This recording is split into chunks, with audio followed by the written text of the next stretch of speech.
मरिया सब हाँ मार के कहीं से कि आइए आइए मैं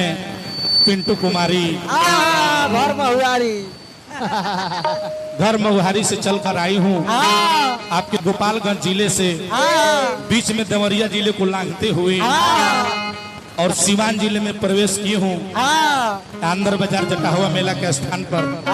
अंदर आइए आप लोगों से एक मैं नगमा पेश करती हूँ पूरा कंपनी के साथ। तो वो गई है सर क्या गई है सर कि हम जैसा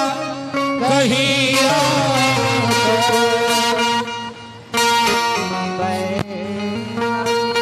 कि हम जैसा कहीं आपको दिलवा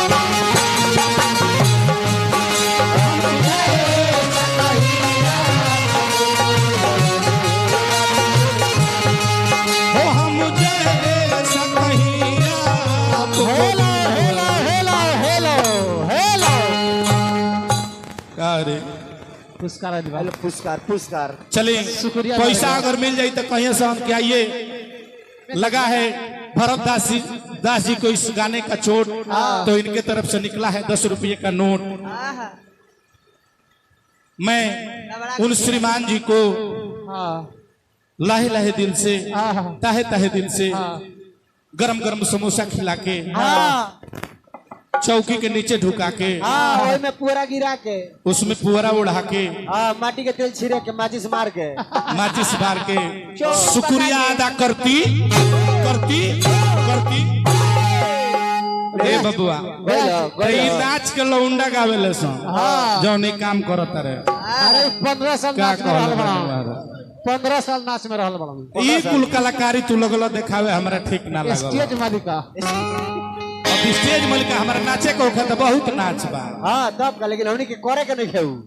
लेकिन नाचे खातिर लोग बन रहे बस ना कि कुछ कथा प्रसंग वेद पुराण के बात सुने खातिर ब्यास न हो जा जी हां जी नचनिया ना हो जा हमनी के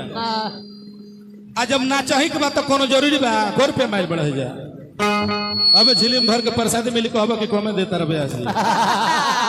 हां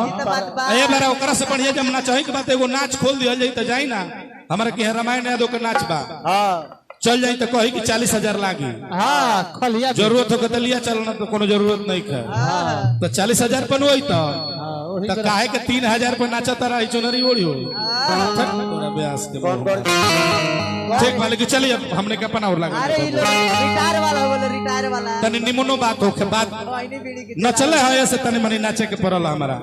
हम ढेर ना करब तनी मनी करब से निमन होई तू सोई मुका मरब कहल बा कि सोई सोनारे के एगो लोहारे के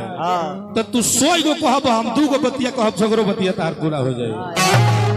छोड़ जाए दियो तू 2 घंटा नचब हम 2 मिनट नाचब ठीक हो जाए अब चली तनी सरकार हमरी के जौना जलसा में आयल बन जाए सावन चढ़ल बाजी हां जी भगवान भोलेनाथ के बाप रे बाप खाली ब्यास जितना मगवा तनी चलिए एक कड़ी में बाबा से तनी निहोरा कर जे हमने के ओकर बाद एगो गीत गावे ओकरो कथा चालू कर जे खाली मगवा के जानता ब्यास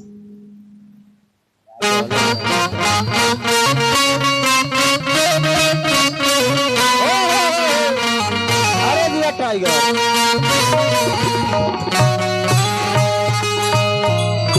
भक्त कहले बबुआ